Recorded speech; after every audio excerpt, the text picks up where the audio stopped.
नमस्कार दोस्तों, स्वागत है आप सभी का ऑनलाइन फर्स्ट यूट्यूब चैनल पे। इस वीडियो में हम बात करने वाले हैं दो बड़ी और लेटेस्ट अपडेट के बारे में जो कि संबंधित है बीएड बनाम बीटीसी सुप्रीम कोर्ट के ऑर्डर के बारे में, जिसको लेकर बड़ी जानकारी सामने निकल कर आ रही है। इसके अलावा नई प्राइमरी शिक्षक भर्ती के विज्ञापन के बारे में आज छात्रों के माध्यम से जो किया गया उसके बारे में डिटेल में बात करेंगे। तो चलिए दोस्तों वीडियो शुरू करते हैं।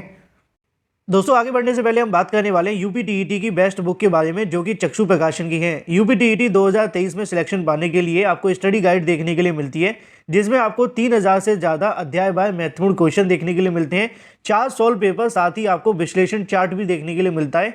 यूपी टीईटी के नए पाठ्यक्रम पर आधारित आपको पुस्तक देखने के लिए मिलती है संपूर्ण थ्योरी के साथ।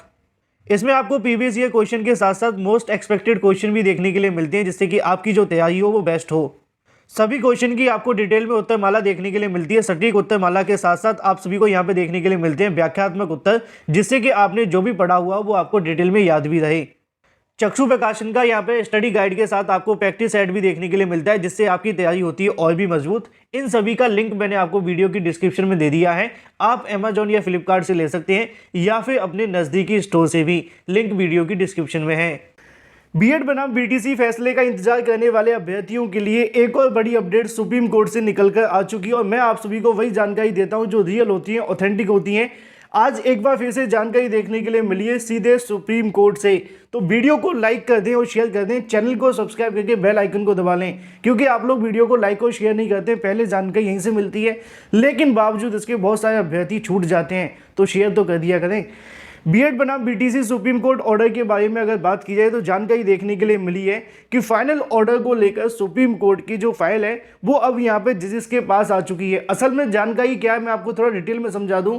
जैसा कि बहुत सारे यहाँ पे अधिवक्ता इस केस के अंदर देखने के लिए मिले थे, तो यहाँ पे सुप्रीम कोर्ट की रजिस्ट्री से जानकारी लेने का प्रयास किया गया उन अधिवक्ताओं के माध्यम से कि बीएड बनाम बीटीसी केस को लेकर जो फाइलें हैं वो वर्तमान में कहाँ पर हैं, और उसी से पता चलता है कि वर्तमान में आपके ऑर्डर को लेकर क्या हो रहा है।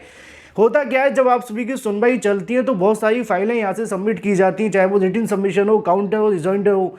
इन तमाम फाइलों को रजिस्ट्री को भेजा जाता है। रजिस्ट्री के माध्यम से यहाँ पे कहीं ना कहीं चीज़ों को एक तरीके से लॉक कर दिया जाता है, सुरक्षित जगह पर रख दिया जाता है। लेकिन जब सुप्रीम कोर्ट के माध्यम से फाइनल जजमेंट आने वाला होता है तो यहाँ पे जो सुप्रीम कोर्ट के जजेस होते हैं उनके माध्यम से उन सभी फाइलों को अपने पास अपने चैम्बर में बुला लिया जाता है या फिर मंगवा लिया जाता है। तो रजिस्ट्री के माध्यम से जब वो फाइलें यहाँ पे जजेस के पास जाती हैं तो इससे दो चीज़ें क्लियर हो जाती हैं कि बहुत जल्द आप सभी का जो ऑर्डर है वो आने वाला है, क्योंकि जजेस के माध्यम से आपके ऑर्डर को लेकर काम करना शुरू कर दिया गया है। तो ऐसे में आज एक बार फिर से जब अधिवक्ताओं के माध्यम से जानकारी मांगी गई तो पता चला है कि रजिस्ट्री के माध्यम से जितनी भी बीएड बनाम बीटीसी केस से संबंधित फाइलें हैं वो जजेस के पास आ चुकी हैं। मतलब अब आप सभी के फैसले की भी घड़ी आ चुकी है बीएड बनाम बीटीसी केस को लेकर। इतना ही नहीं, अधिवक्ताओं के माध्यम से बहुत सारी जानकारी मुझे और भी बताई गई है, लेकिन मैं आपके सामने अभी नहीं रखूंगा क्योंकि आप लोग वीडियो को शेयर नहीं करते हैं और फिर उन्हीं मुद्दों को लेकर कुछ लोग कॉपी करके वीडियोस बना देते हैं। लेकिन जो जानकारी मिली है वो काफ़ी ज़्यादा महत्वपूर्ण है। तो बीएड बनाम बीटीसी सुप्रीम कोर्ट को लेकर अगर बात की जाए, बड़ी अपडेट ये है कि जो आप सभी की फैसले से संबंधित फाइल हैं वो जजेस के चैम्बर तक आ चुकी हैं।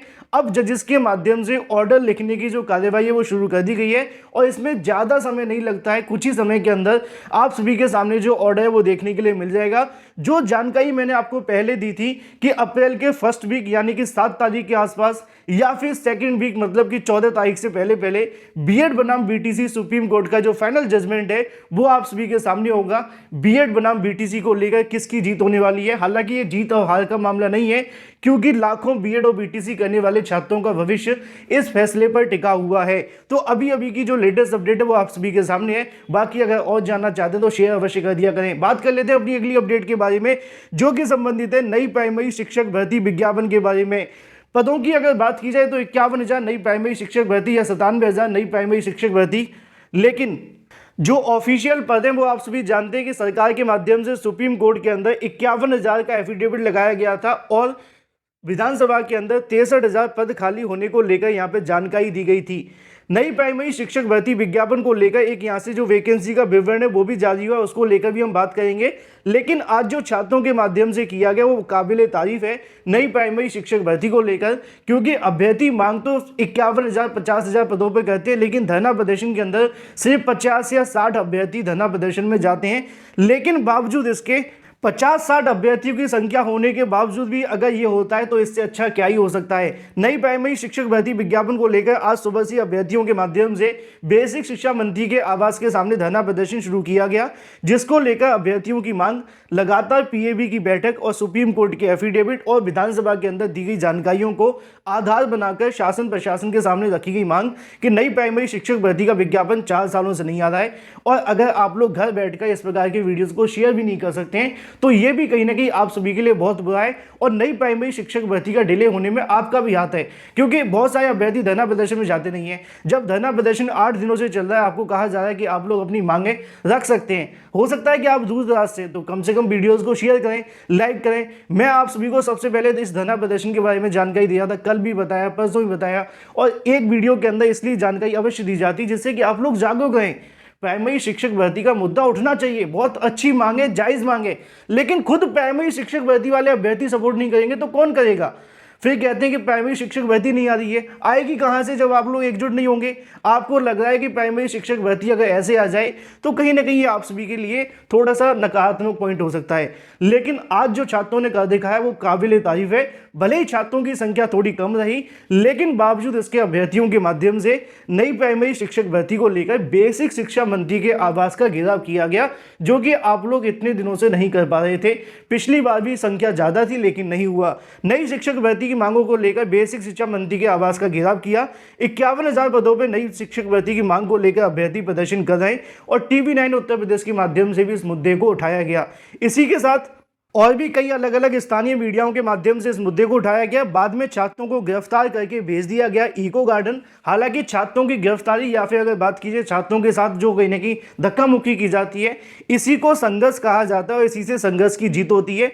अगर इसी तरीके से अभ्यर्थी संघर्ष करते रहे तो निश्चित तौर पर आपकी जीत होगी। जो अभ्यर्थी पूछते हैं कि जीत कैसे हुई है, तो जीत आपकी हो रही है। जो धरना प्रदर्शन करने जा रहे हैं उनकी जीत हो रही है। जो घर बैठकर ये पूछे कैसे जीतनी होगी, तो आपको थोड़ा सा एकजुट होने की आवश्यकता है और इस प्रदर्शन को आपको सपोर्ट करने की आवश्यकता है, तभी आपकी जीत हो रही है।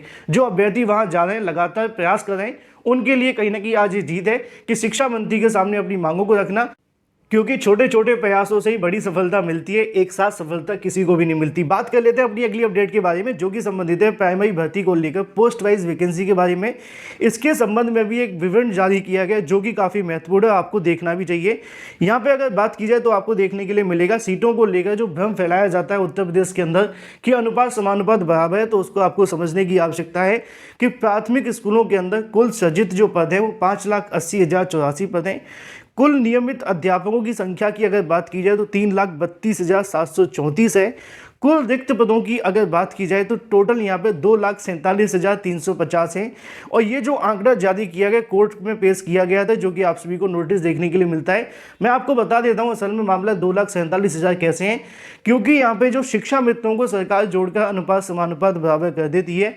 शिक्षा मित्र और अनुदेशकों को आप एज ए शिक्षक काउंट नहीं कर सकते हैं, और इसके अंदर भी नहीं किया गया है। इसी वजह से 2,47,000 से ज़्यादा प्राइमरी शिक्षकों के पद खाली हैं, और इसीलिए अभ्यर्थियों के माध्यम से आज धरना प्रदर्शन करके अपनी मांग रखी गई। अगर अभ्यर्थी एकजुट होते हैं, अपनी मांगे उठाते हैं, तो निश्चित तौर पर आपको सफलता मिलेगी नई प्राइमरी शिक्षक भर्ती को लेकर।